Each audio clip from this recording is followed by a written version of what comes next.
Yang terhormat Kepala SD Negeri Kembang Sawit sekaligus Ketua Kelompok Belajar Tampah Bambu dari SD Negeri Kembang Sawit.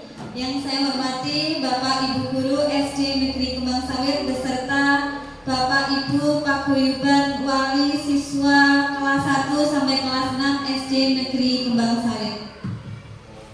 Pertama, marilah kita panjatkan puji syukur kehadirat Allah Subhanahu wa taala yang telah memberikan beribu-ribu kenikmatan kepada kita sehingga kita dapat berkumpul pada acara diseminasi budaya positif di ruang aula SD Negeri Kembang Sawit. Salawat beserta salam marilah kita sanjungkan kepada Nabi Agung Muhammad SAW yang kita nantikan syafaatnya di yaumul qiyamah. Amin amin Allahumma amin. Bapak Ibu yang saya hormati, saya ucapkan terima kasih atas kehadiran Bapak Ibu semua di ruangan ini.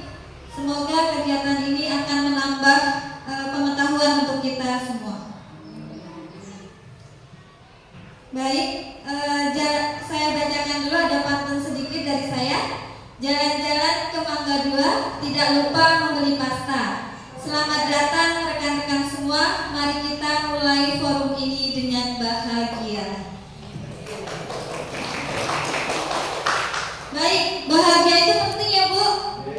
Baik, kita mulai kegiatan pada pagi hari ini. Kita mulai dengan senyum bersama, oke? Kita hitung ketika kita hitung senyum selama 3 detik saja. 1, 2, 3. Baiklah, yang tadi senyumnya terpaksa kayaknya jadi ikhlas ya Bu. Ya, kemudian untuk selanjutnya saya akan bacakan susunan kegiatan pada pagi hari ini, yaitu ada yang pertama pembukaan, kemudian yang kedua mendengarkan lagu Indonesia Raya dan Mas Kebumen, dilanjutkan dengan sambutan Ketua Komunitas Belajar, dan yang keempat ada kegiatan diseminasi, kelima lain-lain, dan keenam penutup. Kita lanjutkan, pergi ke pasar membeli paprika, pulangnya melewati goa. Sebelum kegiatan ini dibuka, mari kita awali dengan berdoa.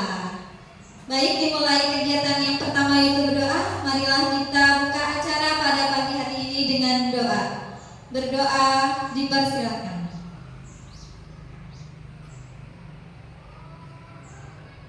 Selesai. Semoga acara siang hari ini dapat berjalan lancar tanpa halangan suatu apapun. Dilanjutkan yang kedua yaitu menyanyikan lagu Indonesia Raya. Hadirin dipersilakan berdiri.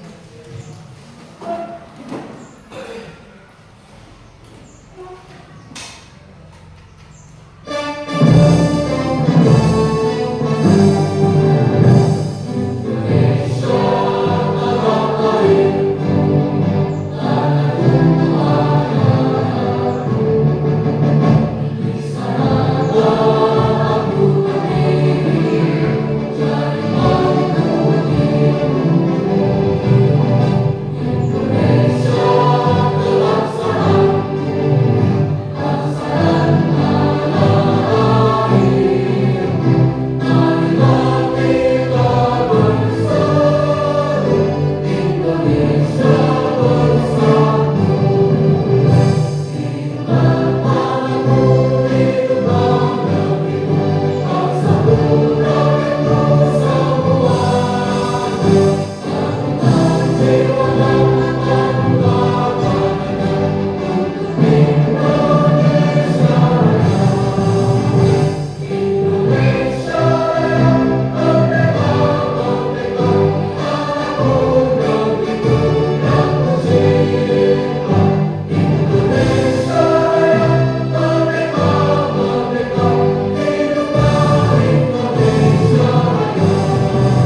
beliau Bapak Haji Muhtasar, kami persilakan.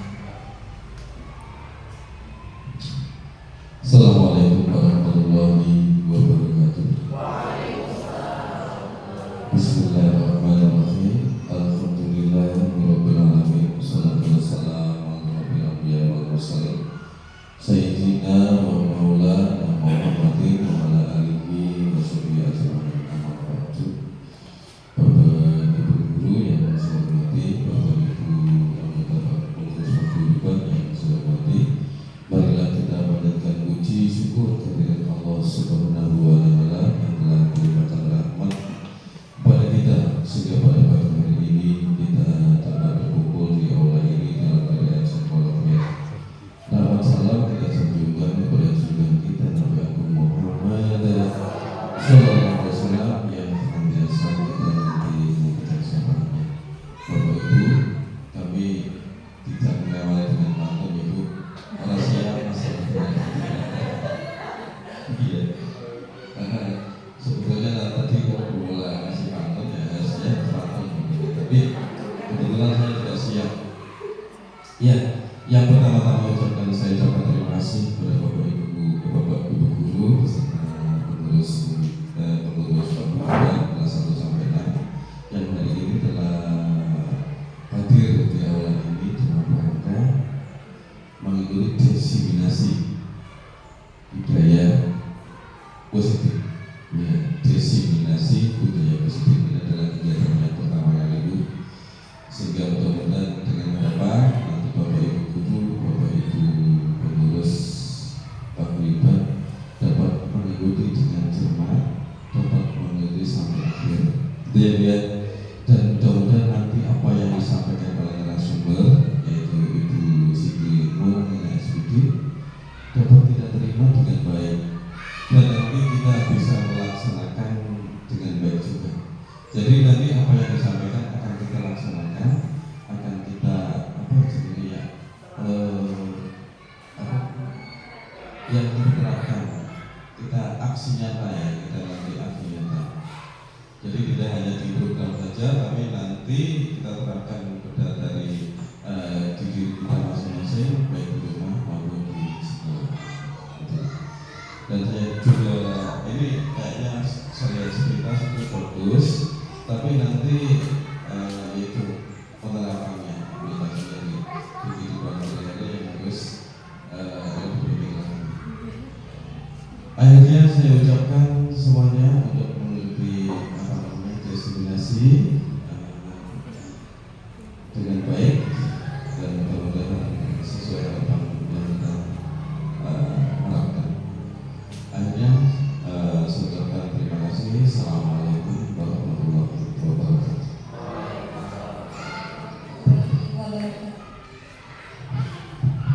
Terima kasih saya sampaikan kepada Bapak Muhtasar yang telah menyampaikan sambutannya. Semoga ini memotivasi kita untuk lebih semangat lagi mengikuti kegiatan diseminasi pada pagi hari ini.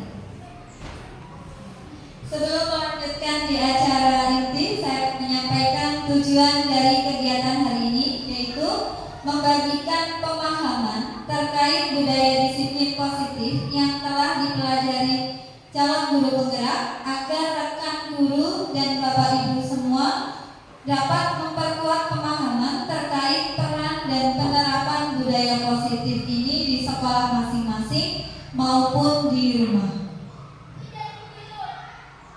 Tapi sebelumnya ada pertanyaan untuk Bapak Ibu semuanya yang nanti bisa kita jawab bersama, kita tanyakan pada diri Bapak Ibu semuanya, yaitu yang pertama adalah apakah pemberian hukuman dapat mendisiplinkan siswa?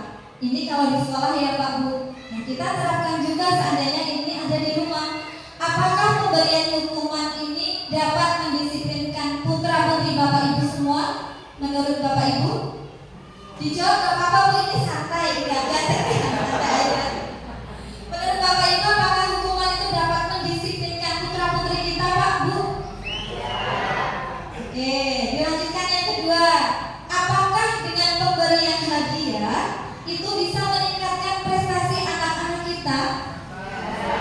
Bisa. Kemudian apakah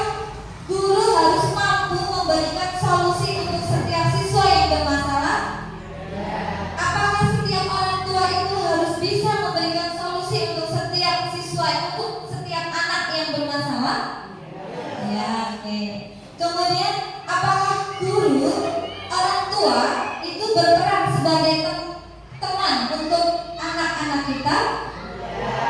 Baik. Pertanyaan-pertanyaan ini nanti bisa kita dapatkan jawabannya setelah kita mengikuti kegiatan diseminasi ini.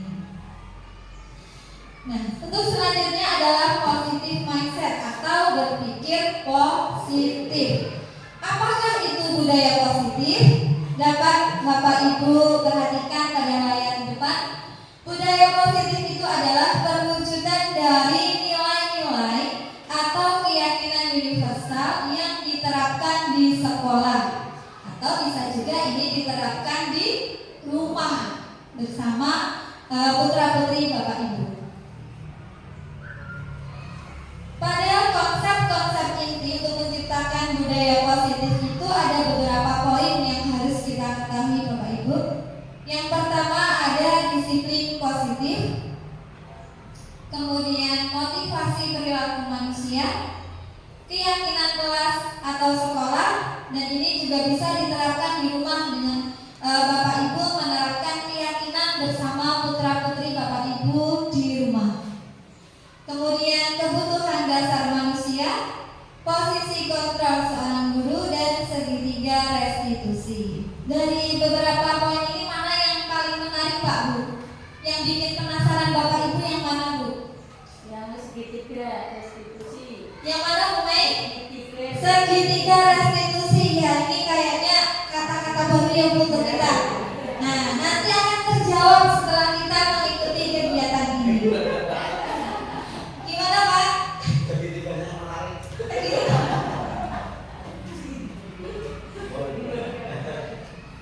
Baik, kita lanjutkan. Nah, di sini sekarang saya ada sedikit kegiatan untuk Bapak Ibu semuanya.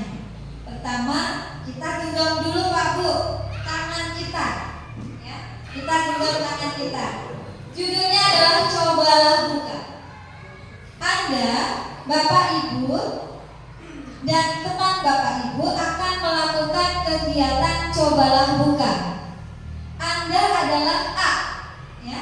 Kemudian tugas Anda adalah mengepalkan salah satu tangan Anda. Silakan dikepal, digenggam tangan Anda. Dan Bapak Ibu bayangkan di dalam genggaman tangan Bapak Ibu ini ada barang yang sangat berharga untuk Bapak Ibu semuanya. Boleh dibayangkan apa yang paling berharga untuk Bapak Ibu? Mungkin kalau ibu-ibu ini perhiasan ibu, emas, uang, dan kartu berlian mungkin. Kemudian di dalam genggaman Bapak Ibu, Anda perlu menjaga benda itu agar terjaga, karena benda itu begitu penting untuk kehidupan Bapak Ibu semuanya. Tugas dari teman Bapak Ibu atau rekan Bapak Ibu adalah mencoba dengan segala cara untuk membuka kepalan tangan. Silakan dengan teman yang ada di sebelah Bapak Ibu, silakan dirayu teman Bapak Ibu, boleh dirayu, boleh dipaksa, boleh dikasih uang, silakan dia membuka. Silakan dipaksa boleh. Baik, Bapak Ibu, ada yang dengan cara halus, bukalah, tolonglah, aku pengen tahu lah, seperti itu ya. Cepat buka, bisa nggak? Nggak pengen lihat apa isinya, seperti itu. Ada juga ya, buka ya, nanti tak kasih jajan. Itu ada ya, ada seperti itu. Nah, kira-kira tadi dengan kegiatan seperti ini, dengan Bapak Ibu menggenggam kepalan tangan Bapak Ibu dengan menjaga barang yang sangat berharga, kira-kira apa akan membuka tangan itu atau tetap dengan genggaman tangan Bapak Ibu? Ada yang tetap digenggam, kemudian ada yang mungkin yaudahlah kasihan nanti tak buka aja lah, mungkin ada ya. Jadi semua siapa yang mengontrol itu Pak Bu? Siapa yang mengontrol itu? Diri kita sendiri atau orang lain? Iya betul. Yang mengontrol adalah diri kita sendiri, bukan orang lain. Begitu juga ketika di sekolah ataupun di rumah. Ketika Bapak Ibu guru atau Bapak Ibu wali di rumah sudah menerapkan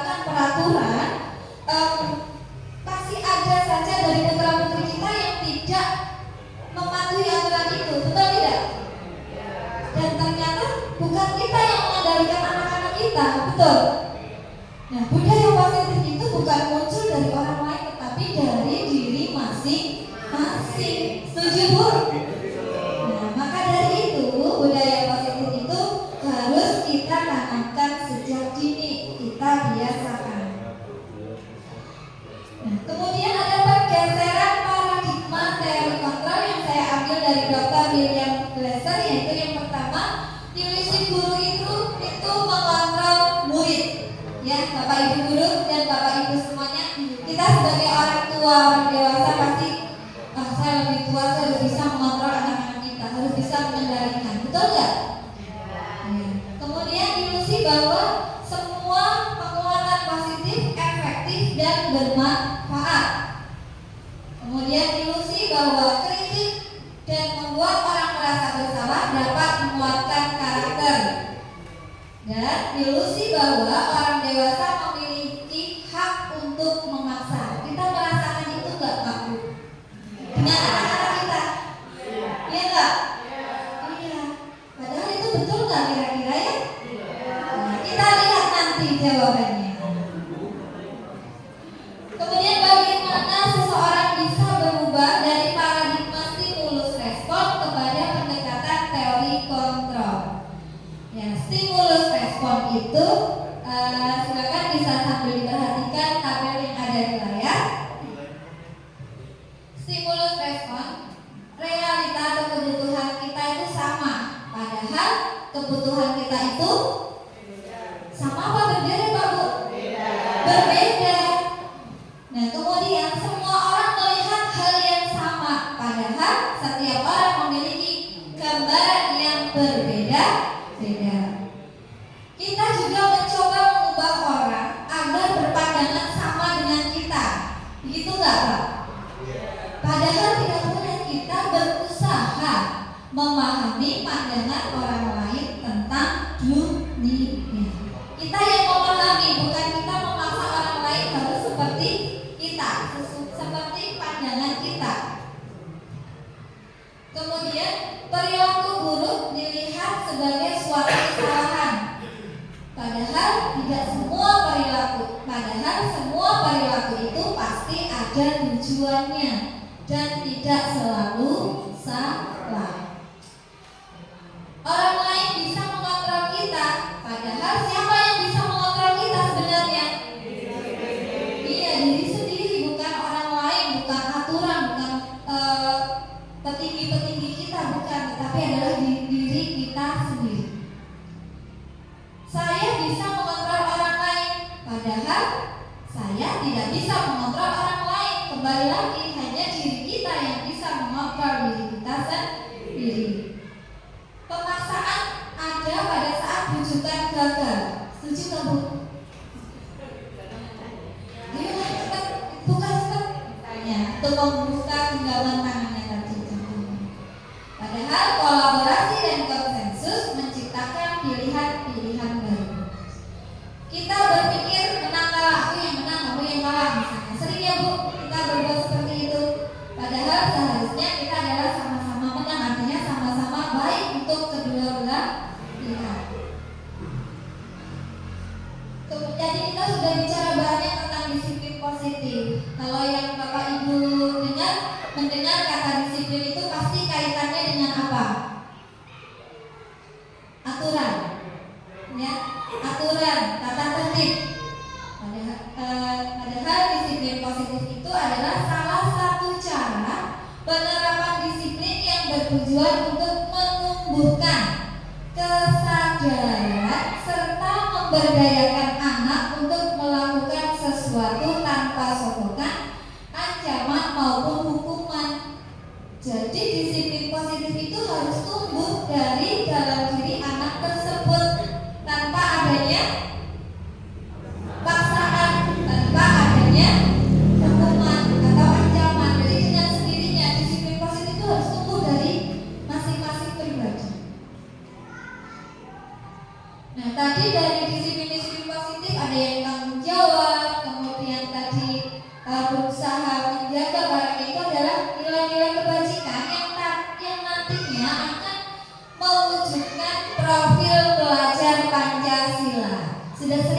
Bu dengan kata profil belajar Pancasila? Ya, di antaranya ada beberapa elemen, yaitu yang pertama beriman, bertakwa kepada Tuhan Yang Maha Esa dan berakhlak mulia, kemudian mandiri, bernalar kritis, kreatif, bergotong royong, kebinekaan global. Ini adalah profil belajar Pancasila yang harus kita wujudkan bersama. Apakah mewujudkan profil belajar Pancasila hanya dilaksanakan di sekolah? Tidak ya, tapi ini juga harus ditanamkan juga di dalam kehidupan di rumah masing-masing. Beriman dan bertakwa misalnya dengan cara apa Pak Bu di rumah? Iya, melaksanakan ibadah, mengaji, sholat, dan lain sebagainya. Mandiri, membiasakan anak mandiri. Sebagai contoh adalah saat mengerjakan PR.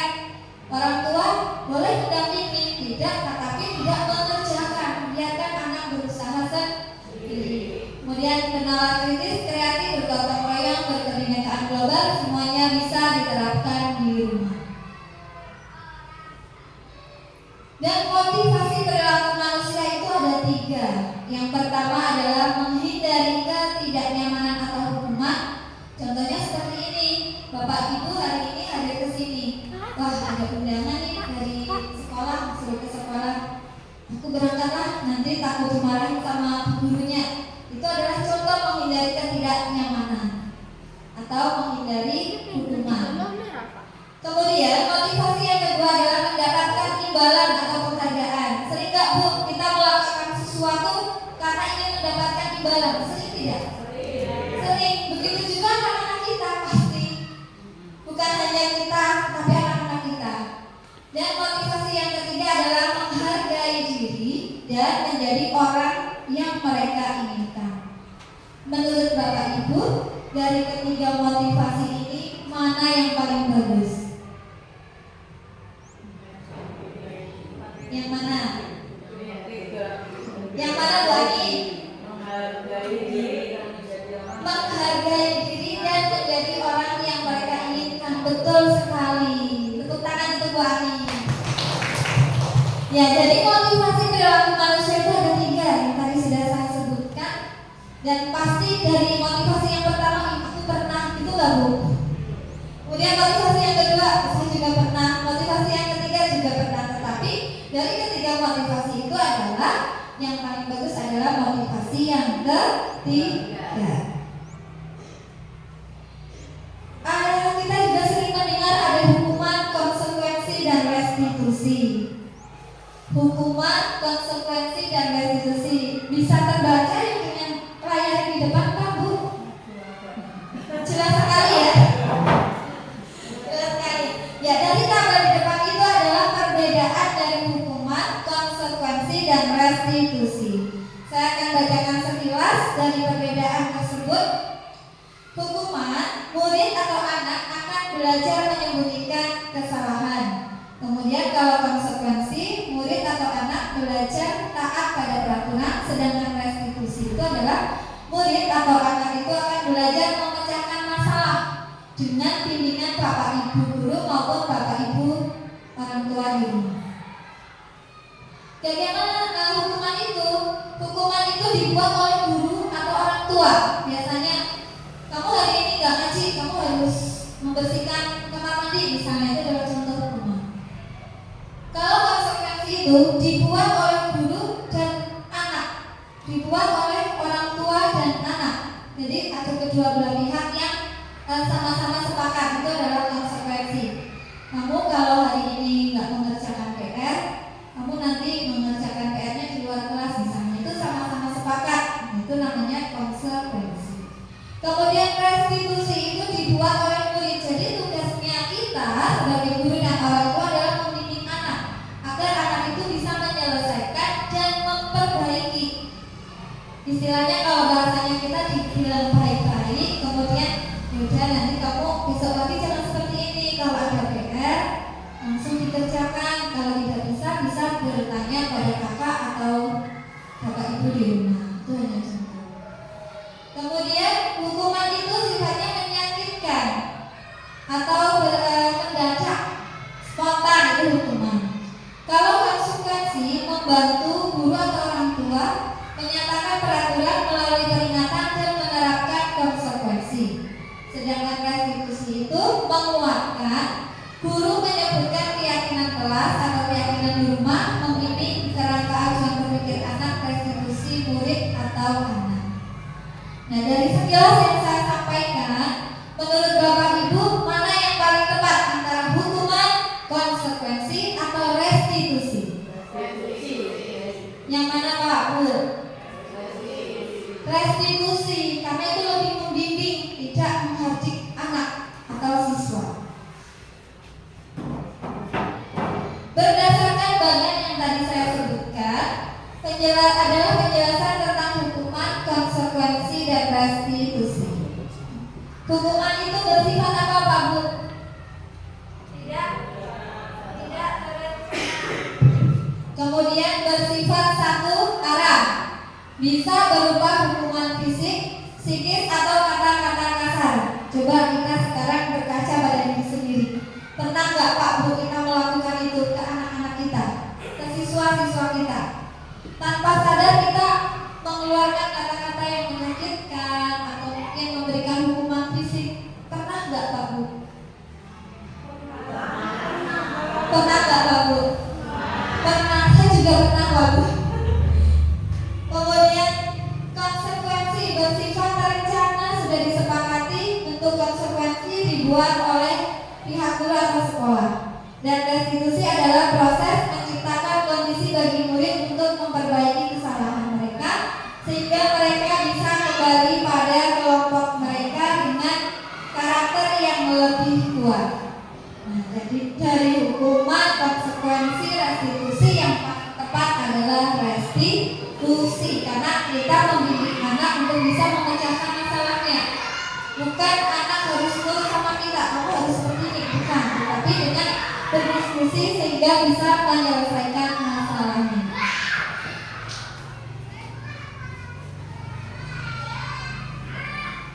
Sekarang kita coba bersama ya Pak Bu. Setelah tadi kita sudah membedakan antara konsekuensi, hukuman, dan restitusi, mencatat 100 kali di dalam buku kalimat, di dalam buku dengan kalimat saya tidak akan terlambat lagi karena terlambat ke sekolah. Menurut Bapak Ibu ini konsekuensi atau hukuman? Hukuman atau konsekuensi? Hukuman ya. Kemudian lari mengelilingi lapangan basket 2 kali karena terlambat hadir di sekolah. Hukuman. Oke. Membersihkan coretan yang dibuatnya di meja tulis. Iya, konsekuensi apa hukuman? Anak disuruh membersihkan coretan di meja tulisnya. Iya, dia yang membuat, dia yang mencoret-coret, terus kemudian disuruh membersihkan. Termasuk apa itu? Konsekuensi. Kemudian murid diminta untuk push up 15 kali karena tidak menggunakan masker ke sekolah. Hukuman. Berdiri di depan kelas sambil mengangkat kaki satu karena tidak bisa menjawab pertanyaan. Hukuman. Membersihkan WC karena merusak pensil teman. Hukuman. Lari keliling lapangan karena terlambat 10 menit saat pelajaran PJOK. Satu olahraga nih. Hukuman atau konsekuensi? Ini pelajaran olahraga Pak Bu. Konsekuensi ya, karena itu kaitannya dengan olahraga. Biasanya ada kesepakatan antara guru olahraga dan murid. Dihukum oleh penghargaan. Gimana Bu dengan kata-kata ini Bu? Kok bisa sih dihukum oleh penghargaan? Kenapa? Ya ternyata penghargaan yang sering kita kasih ke anak-anak kita itu tidak selalu baik untuk anak kita. Sambil kita ingat-ingat ya Pak Bu, karena penghargaan itu mempunyai pengaruh jangka pendek dan jangka panjang. Contohnya adalah begini, ketika anak-anak kita berperilaku baik, kemudian kita kasih hadiah, apa setiap hari kita akan memberikan hadiah ke anak-anak kita?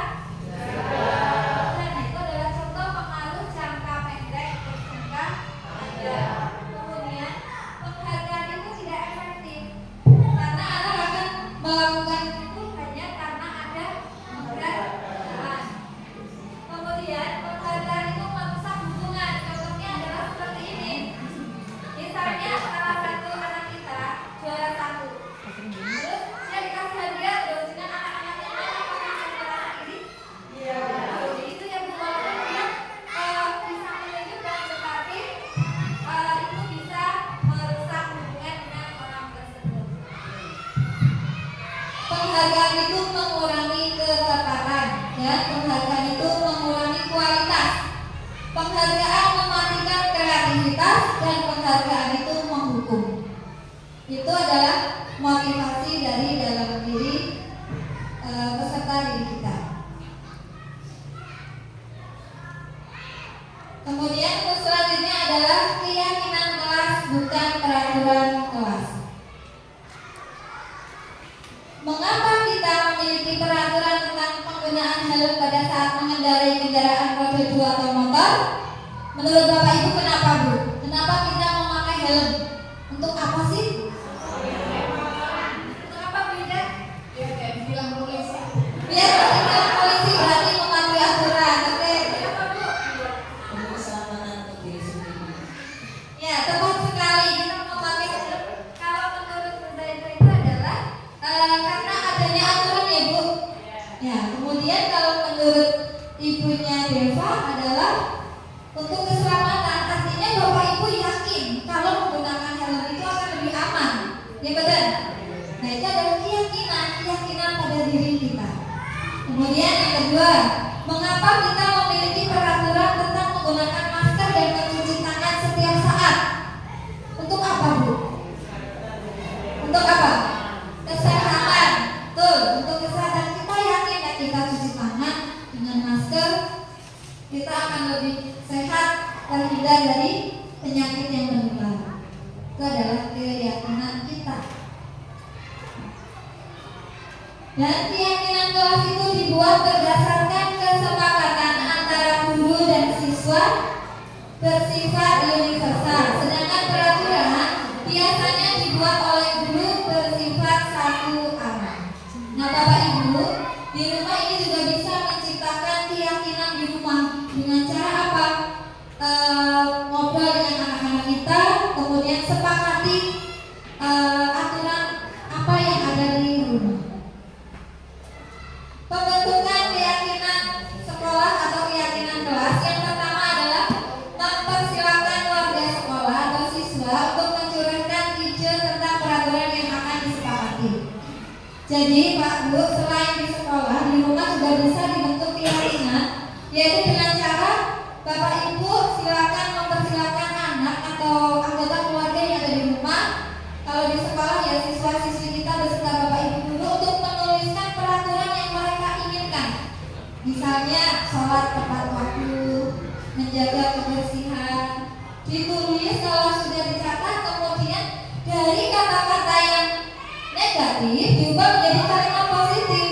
Contohnya adalah tidak membuang sampah sembarangan, diubah menjadi kalimat positif menjadi apa? Kemudian buanglah sampah di tempatnya, betul. Jadi tidak ada kata tidak, itu adalah kalimat positif. Setelah diubah menjadi kalimat positif, ditinjau kembali pendapat tersebut, kemudian dikelompokkan. Setelah dikelompokkan misalnya tepat waktu, disiplin, itu kan satu kelompok. Setelah itu dipilih, disusun menjadi 3 sampai 7 keyakinan saja, nggak usah banyak-banyak. Kalau terlalu banyak nanti anak juga nggak ingat ya Bu. Jadi sedikit saja, yang penting intinya enak. Kemudian setelah ditinjau ulang, ditinjau dan menyetujui dengan penandatangannya. Setelah itu keyakinan itu ditulis atau diketik, kemudian ditempel di ruangan kelas, di sekolah ataupun di rumah Bapak Ibu.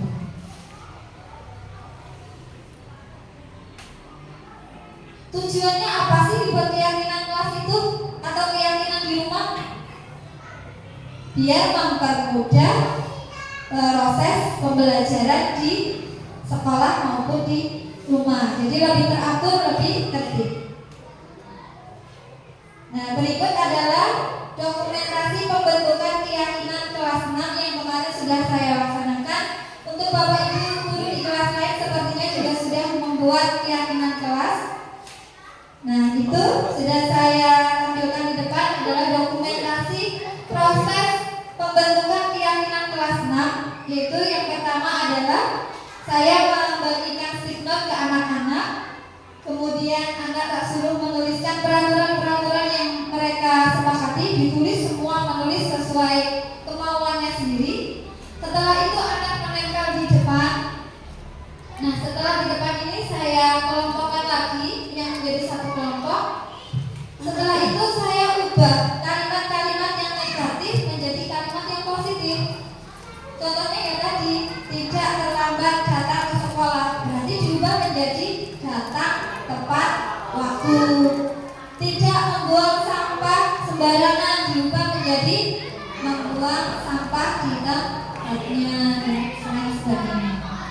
Nah, setelah itu terbentuklah keyakinan kelas 6 yang kemudian saya tempel di dinding kelas 6. Terus saya juga menjelaskan ke anak-anak dari keyakinan-keyakinan itu apa sih yang harus anak-anak lakukan, apa tanggung jawab mereka, itu saya jelaskan pada tahap akhir. Ini contoh keyakinan kelas 6 yang saya tempelkan di ruang kelas 6. Di antaranya ada hadir tepat waktu dan memakai seragam sesuai aturan, kemudian menjaga kebersihan lingkungan, menyayangi dan menghormati orang lain, budayakan berbaring sebelum masuk kelas, berdoa dan 5S, meminta izin kepada guru ketika ingin keluar kelas, bertanggung jawab dalam tugas. Nah, ini adalah contoh, salah satu contoh penerapan budaya positif yang harus kita laksanakan di kelas. Dan ini untuk mensukseskan budaya positif ini tidak hanya didukung di sekolah, tetapi juga perlu dukungan dari Bapak Ibu di rumah. Silakan nanti di rumah bisa sambil mengingatkan ke anak-anak kita bahwa keyakinan kelas itu harus diikuti, karena ini adalah kesepakatan bersama. Selanjutnya ada 5 posisi kontrol guru, yaitu yang pertama ada penghukum, pembuat merasa bersalah, teman, pemantau, dan manajer. Posisi kontrol sebagai penghukum yaitu menghadik, menunjuk-nunjuk, berkaca enggan, membentak, dan biasanya ada hukuman fisik atau verbal. Tidak hanya Bapak Ibu guru ya, tetapi Pak Ibu wali. Apakah pernah berada di posisi sebagai penghukum? Pernah nggak Pak Bu? Apa tidak pernah? Pernah ya. Nah, dari sini semoga kita tahu dampak dari dengan kita menerapkan sebagai penghukum, apa dampak untuk anak-anak kita? Yaitu anak akan menjadi pendendam. Apakah Bapak Ibu pengen anak-anak kita jadi seorang pendendam? Tidak. Apa Bapak Ibu pengen anak-anak itu tidak menyukai Bapak Ibu guru atau Bapak Ibu semuanya? Tidak. Nah, dari sini semoga kita bisa berkoreksi diri. Oh, ternyata selama ini saya tidak benar, ya. Kita bersama-sama memperbaiki diri biar lebih baik lagi. Kemudian posisi kontrol selanjutnya adalah membuat merasa bersalah, yaitu dengan cara suaranya lembut namun menyalahkan siswa. Makanya seperti ini. Yalah, kamu jangan begitu. Nanti bu guru yang dimarahi sama bapak kepala sekolah, otomatis nanti anak akan merasa bersalah. Ini adalah membuat merasa bersalah. Guru juga menyatakan kesalahan pada siswa dan guru menyampaikan ke anak bahwa guru itu menderita atau bapak ibu itu menderita. Misalnya sebagai contoh, kalau di rumah ibu sama putra putri bapak ibu, kamu bawa nurut sama ibu, nanti ibu yang dimarahi bapakmu, misalnya. Itu seperti itu. Itu adalah contoh membuat rasa bersalah. Jadi anak itu bisa berubah karena dia merasa bersalah. Oh, ternyata kalau aku seperti ini nanti ibu dimarahi sama bapak. Ternyata itu ada dampaknya.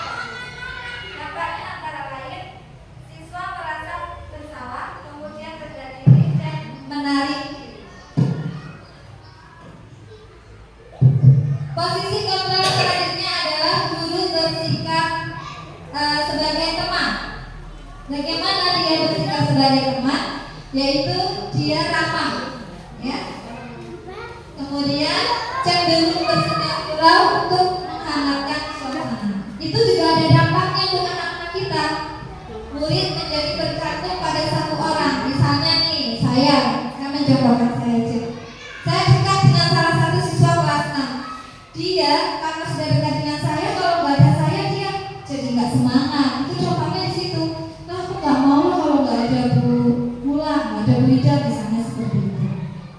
Itu adalah dampak jika kita menempatkan posisi kita sebagai teman. Begitu juga kalau di rumah, Bapak Ibu memang perlu kita berposisi sebagai teman untuk anak-anak kita, tetapi ternyata itu ada dampaknya. Posisi kontrol selanjutnya adalah sebagai pemantau, yaitu nada bicara dan ekspresinya datar. Kemudian pemantau tetap memantau saat siswa diberi sanksi. Ada dampaknya, yaitu anak akan menghitung hadiah atau hukuman yang diberi tanpa melihat nilai kebajikan dan tidak sepenuhnya mandiri. Posisi kontrol selanjutnya adalah sebagai manajer. Suaranya netral, tercipta identitas positif, dan membantu siswa memecahkan masalah. Ini dampaknya bagus. Jadi siswa atau anak kita menjadi lebih mandiri, dan anak-anak kita bisa memecahkan masalahnya sendiri. Menurut Bapak Ibu lagi nih, mana posisi kontrol yang paling baik untuk anak-anak kita? Penghukum, pembuat merasa bersalah, teman, pemantau, atau manajer? Yang lebih menguntungkan untuk anak-anak kita? Manajer, betul sekali. Selanjutnya adalah kebutuhan dasar manusia. Siapa yang punya kebutuhan di sini? Semuanya punya kebutuhan ya. Tidak hanya makan, minum, tempat tinggal, pakaian. Ternyata kebutuhan dasar manusia itu ada 5. Yang pertama adalah kebutuhan bertahan hidup. Gimana sih orang bisa bertahan hidup? Ya dengan makan. Gimana? Utamanya. Kemudian yang kedua, kebutuhan kasih sayang dan rasa diterima. Yang ketiga, kebutuhan penguasaan, kebebasan, dan kesenangan. Semua kita butuh ini ya Bu. Semuanya butuh dari kelima poin ini. Sekarang kita perhatikan. Saya ulangi lagi, kebutuhan dasar manusia ada berapa Bu? 5. 1. Bertahan hidup. 2. Kasih sayang dan rasa diterima. 3. Penguasaan. 4. Ya, dan yang terakhir adalah kesenangan. Sekarang saya ada kalimat nih di sini. Aku senang main kejar-kejaran dengan ibu guru. Seru. Kebutuhan apa yang anak ini butuhkan dari pernyataan ini? Apa? Kesenangan, betul sekali. Kebutuhan kesenangan. Kemudian yang kedua, ibu kejar aku karena ibu guru sayang aku. Apa? Kebutuhan apa? Kasih sayang. Kemudian aku hebat kan bisa bikin ibu guru kejar aku. Kebutuhan apa nih? Sini lagi. Mana yang paling tepat? Aku hebat kan? Mana? Iya, betul sekali. Kebutuhan penguasaan. Aku bosan belajar mewarnai terus di dalam kelas.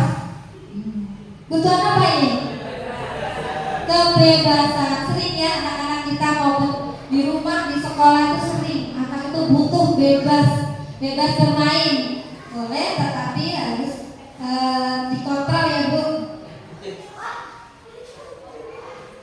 Dilanjutkan dengan materi dunia berkualitas. Pak, Bu, masih semangat?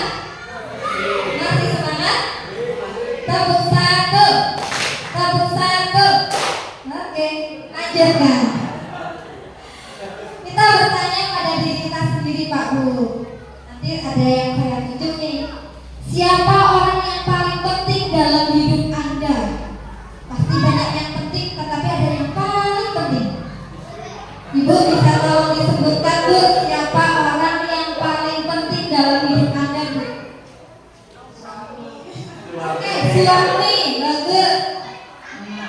Anak, ada lagi?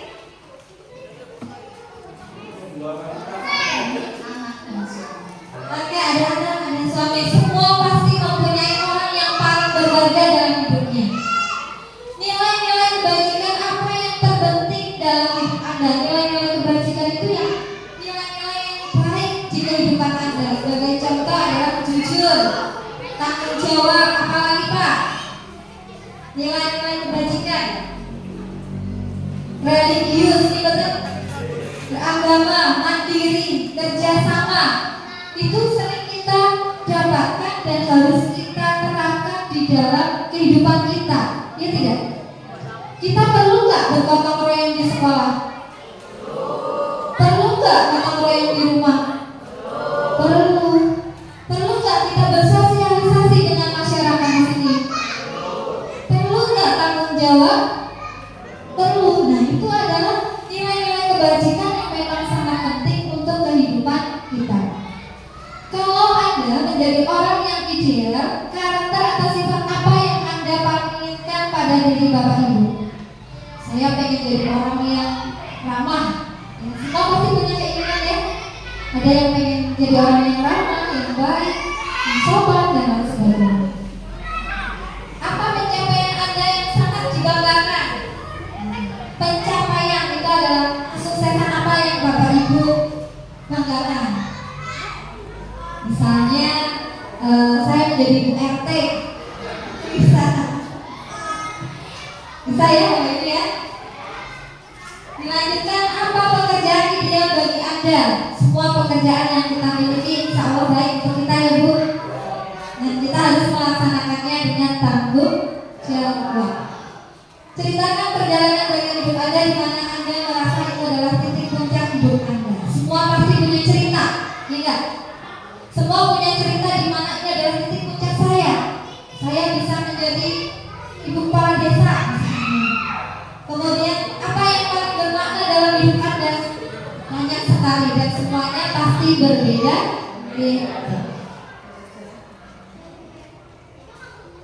Nah, ini nih yang bikin penasaran Pak. Tadi siapa yang penasaran ini? Ada segitiga restitusi. Dari tadi kita dengar restitusi. Sekarang kita sampai di segitiga restitusi. Segitiga restitusi itu ada 3 tahapan. Yang pertama adalah tahapan menstabilkan identitas. Yang kedua validasi kebutuhan dan menanyakan keyakinan. Segitiga restitusi ini adalah salah satu langkah kita membimbing anak agar bisa menyelesaikan masalah. Bapak Ibu jangan berpikir kalau segitiga restitusi ini hanya diterapkan di sekolah, ya.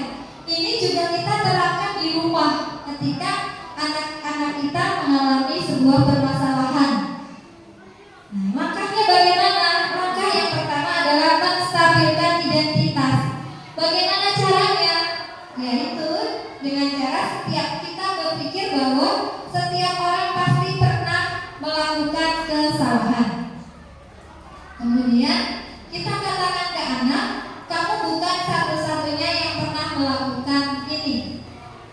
Misalnya ketika anak kita melakukan kesalahan, kita tidak langsung memarahinya, tetapi kita stabilkan dulu anak itu.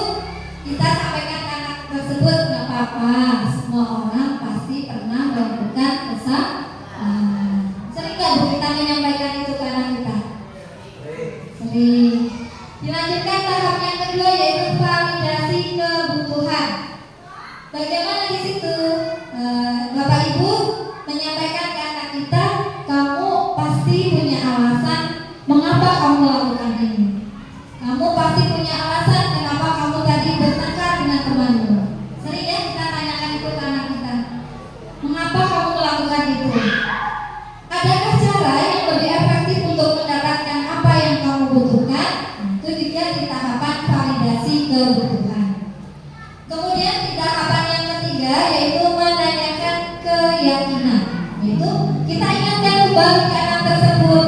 Kamu kan tahu keyakinan kita, kelas kita itu apa? Baik nggak? Kenapa kamu melakukan itu? Ada berapa tahap Bu segitiga restitusi? Ada berapa? 3 ya.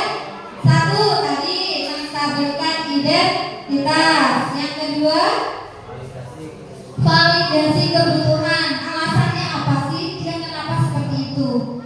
Yang ketiga adalah menanyakan keyakinan. Dan di sini itu nanti anak-anak bisa mencari solusi permasalahan yang dihadapi oleh siswa tersebut. Nah, nanti akan saya sampaikan tentang penerapan segitiga restitusi yang sudah kemarin saya terapkan di kelas 6. Dan mohon maaf nanti kalau ada putra atau putri ibu yang nanti ada dalam video yang akan saya tampilkan.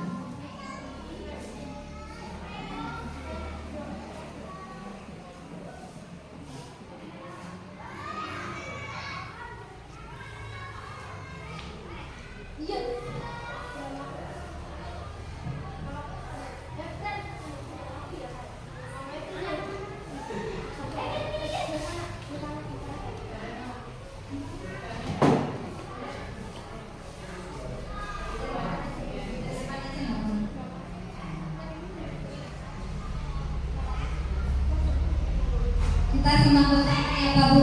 Ini adalah bagian dari tugas saya yang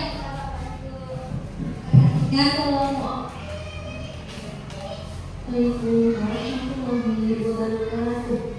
Salam bahagia, salam guru pendek.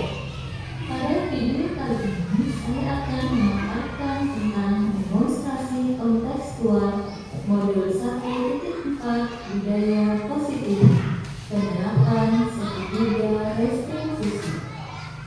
Bersama saya Siti Wulanginah dari SD Negeri Kembang Sawit Kecamatan Ambar, calon guru penggerak angkatan 11 Kabupaten Kebumen. Sebagai informasi, segitiga restitusi adalah suatu proses dialog yang dijalankan guru atau orang tua agar dapat menghasilkan murid yang mandiri dan bertanggung jawab. Terdapat 3 tahapan segitiga restitusi. Yang pertama, menstabilkan identitas. Yang kedua, validasi tindakan yang salah, dan menanyakan keyakinan. Pada tahap menstabilkan identitas dilakukan berdasarkan prinsip membuat kesalahan adalah suatu proses pembelajaran yang menggeser identitas gagal ke identitas sukses. Pada tahap validasi tindakan yang salah dilakukan berdasarkan prinsip setiap perilaku yang berupaya memenuhi suatu kebutuhan tertentu. Guru akan menggeser dari pemikiran stimulus atau menjadi proaktif, sehingga dengan mengenali dan memahami kebutuhan murid akan memperbaiki hubungan dengan guru. Pada tahap terakhir yaitu tahap menanyakan keyakinan. Pada tahapan ini, murid akan Ini adalah penjelasan tadi yang saya sampaikan juga. Ini salah satu tugas yang saya kumpulkan kemarin dan saya ambil videonya bersama siswa kelas 6. Tindakan yang salah. Kasus pertama, Deva tidak terima pekerjaannya selalu dicontek oleh Rizky. Deva marah-marah dan tidak bisa menahan emosinya. Saya lihat adegannya ya.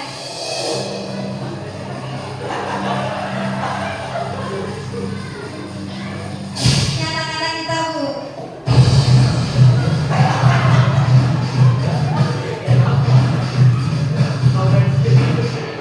Berikut adalah skenario penyelesaian masalah mengenai segitiga restitusi.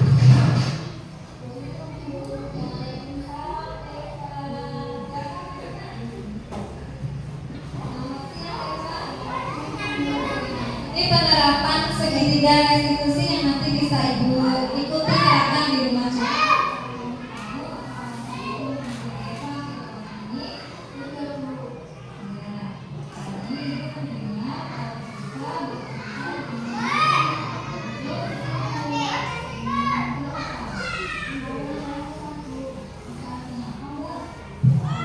Untuk tahapan menstabilkan identitas.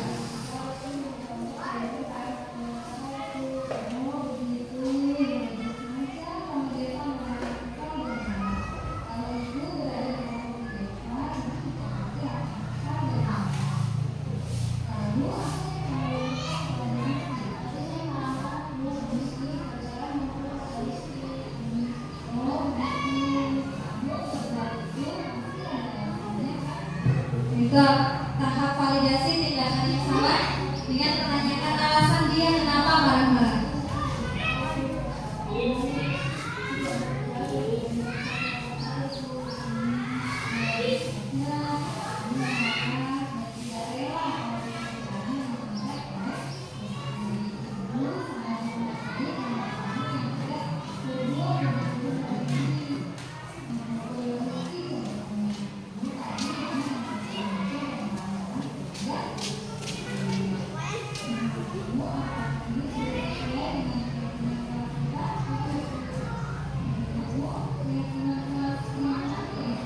tahapan menanyakan keyakinan kelas.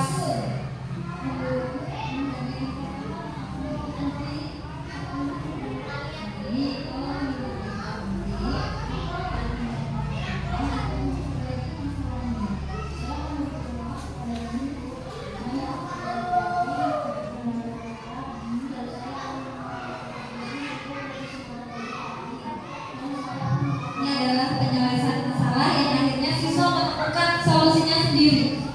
Hanya mengingatkan keyakinannya apa, dan anak menentukan solusinya sendiri.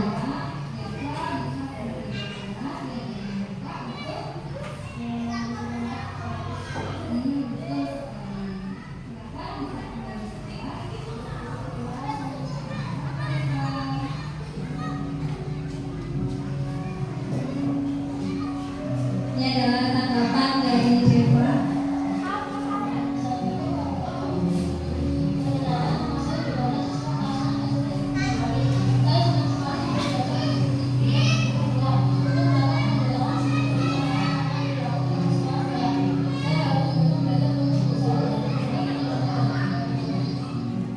Rizky sering Nah, di kasus kedua kita masih akan lebih tertawa di sini. kemudian guru Kita lihat anak-anak kita bu. melakukan penyelesaian masalah melalui segitiga restitusi. Apa itu bu?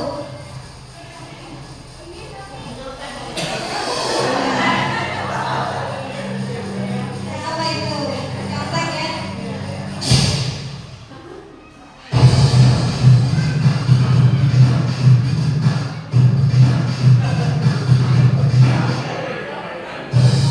Ini hanya ilustrasi ya bu. Berikut adalah tahapan penyelesaian masalah.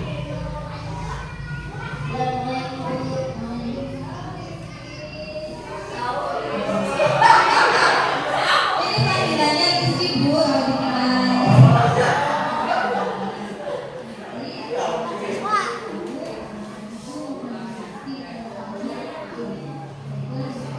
Monggo berkali kesah.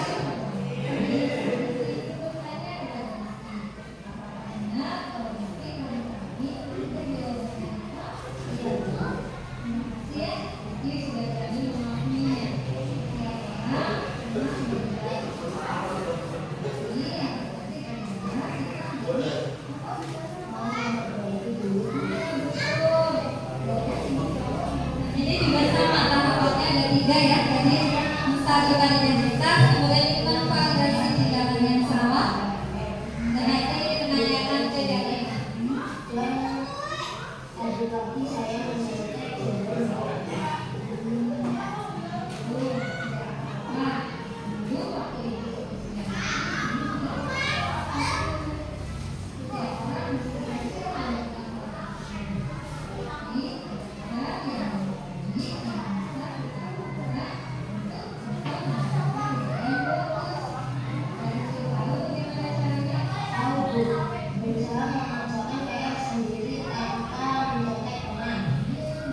Jadi solusi yang ternyata anak bisa menemukan sendiri, bukan guru yang kamu harus mengerjakan sendiri, tidak. Tetapi kita membimbing anak menemukan solusinya sendiri. Keyakinan kelas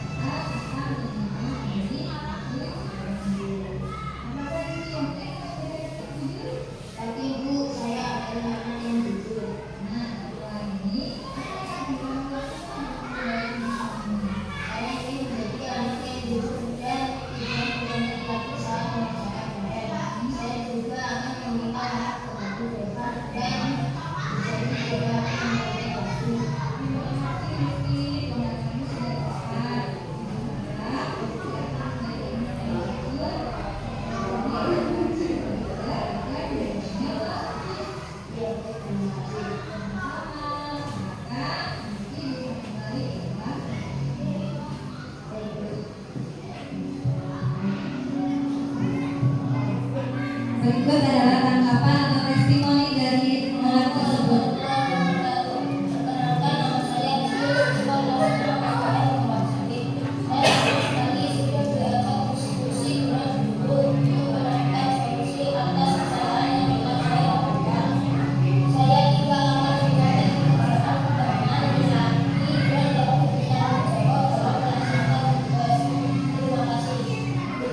Baiklah, terima kasih sudah menyaksikan video ini. Salam guru pekerja. Tergerak, bergerak, menggerakkan. Assalamualaikum warahmatullahi wabarakatuh. Ya, tadi video yang kita saksikan itu adalah contoh penerapan segitiga restitusi yang kemarin saya praktekkan di kelas 6. Ini silakan Bapak Ibu bisa nanti Ibu tiru sedikit-sedikit nggak apa-apa. Ketika kita menemukan anak-anak kita ada masalah, jangan langsung kita menghardik, tetapi kita bimbing agar bisa menyelesaikan masalahnya. Dilanjutkan untuk selanjutnya, tadi sudah. Demikian untuk kegiatan hari ini. Tadi kita sudah belajar banyak ya, ada posisi kontrol, kemudian segitiga restitusi dan lain sebagainya. Silakan untuk dari ini semoga nanti bisa Bapak Ibu terapkan di rumah maupun di sekolah Bapak Ibu masing-masing. Tadi apakah sudah terjawab apa itu segitiga restitusi? Sudah belum? Oh ternyata segitiga restitusi itu seperti itu. Sudah ada bayangan ya Pak Bu ya?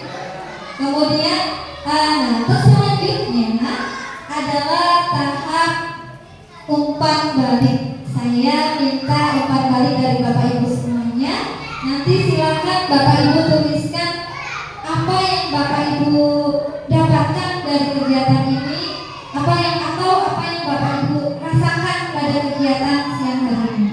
Silakan Bapak Ibu nanti tuliskan di stigmat yang akan saya bagikan. Kemudian nanti silakan tempelkan di kertas yang berada di sebelah selatan sini. Tidak usah susah-susah Bu, yang Ibu rasakan itu apa? Merasa bagaimana apa yang Bapak Ibu rasakan mengikuti kegiatan ini? Silakan. Umpan balik dari Bapak Ibu. Bukan aja Bu.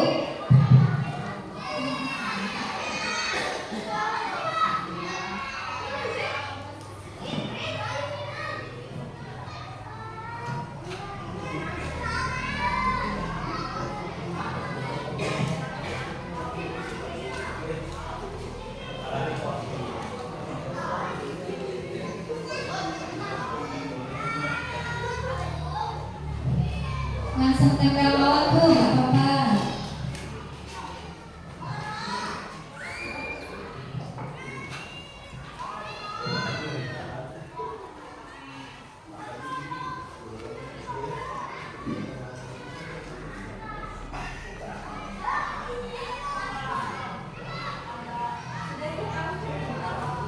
Langsung tempel sini aja kalau sini. Sini ditempel di sini. Ya. Sudah cukup ya dari satu. Ya.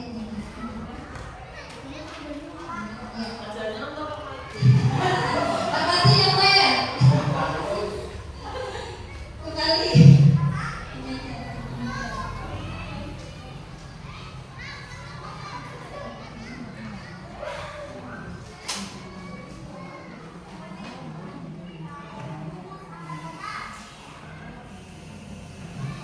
Baik, ini sudah ada yang nempel di depan.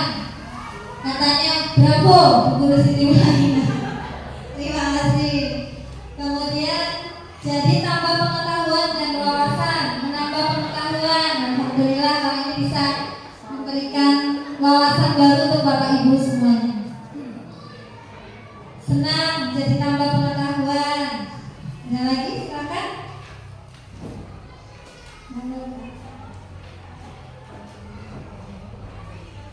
Bebas Bu, ditempel sebelah mana?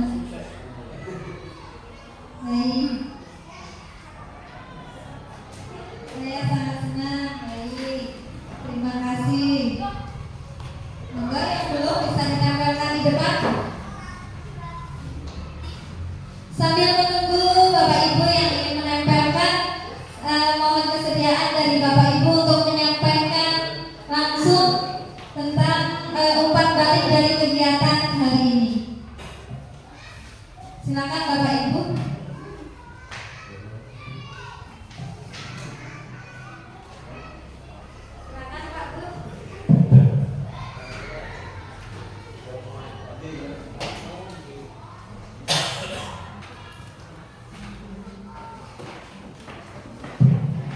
Ya, silakan umpan balik dari Bapak Ibu yang hadir di ruangan ini. Bisa dari Bu Ija ya.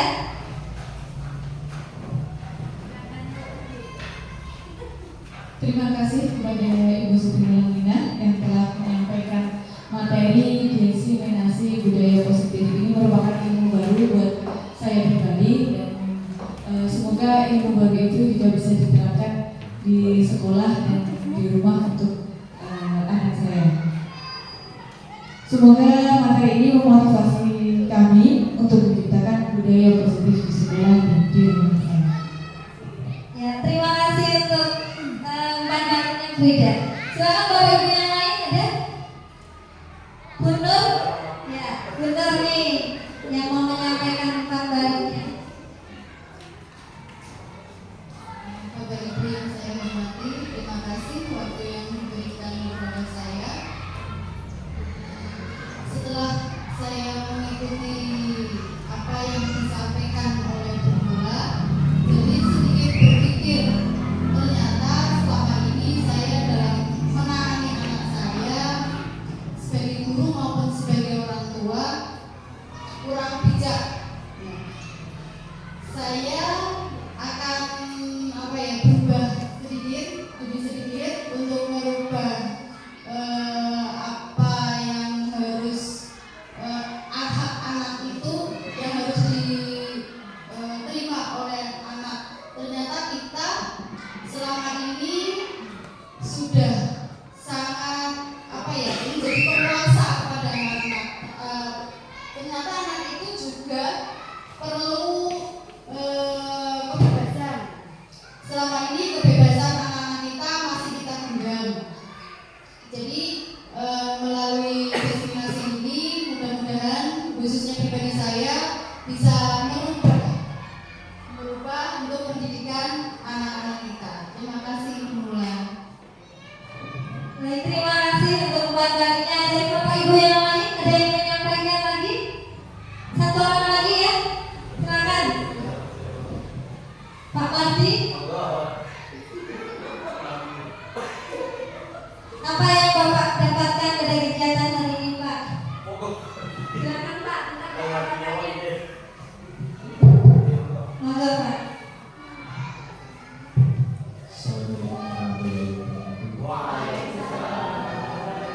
Terima kasih atas waktu yang diberikan kepada saya, terutama mengenai diseminasi budaya positif ini yang saya ikuti dari awal sampai akhir yang telah dipaparkan oleh Ibu Siti Nuwayah SPG. Itu bagi saya pribadi sangat bagus sekali dan ini menjadikan pembelajaran bagi saya selama belum menemukan apa yang disampaikan oleh Bu Siti Nuwayah ini. Ternyata betul bahwa tidak semuanya itu akan sempurna. Ini saya akui sendiri bahwa saya memang sering sekali itu masih menunjukkan sepertinya selalu berkuasa. Ya, jadi ini akan saya ubah sedikit demi sedikit, mudah-mudahan untuk anak kita baik yang di rumah maupun yang di sekolah akan menjadi jauh lebih baik. Demikian yang saya sampaikan. Assalamualaikum warahmatullahi wabarakatuh. Terima kasih untuk umpan balik dari Bapak Mardi. Alhamdulillah kegiatan diseminasi pada siang hari ini sudah sampai pada akhir kegiatan. Semoga dari kegiatan diseminasi ini dapat memberikan manfaat untuk kita semua, Bapak Ibu guru maupun Bapak Ibu wali siswa kelas 1 sampai 6 SD Negeri Kembang Sawit, sehingga ini bisa memotivasi kita untuk menciptakan budaya positif, kegiatan yang positif, hal-hal yang baik untuk anak-anak kita. Semoga dari kegiatan tadi juga bisa mengoreksi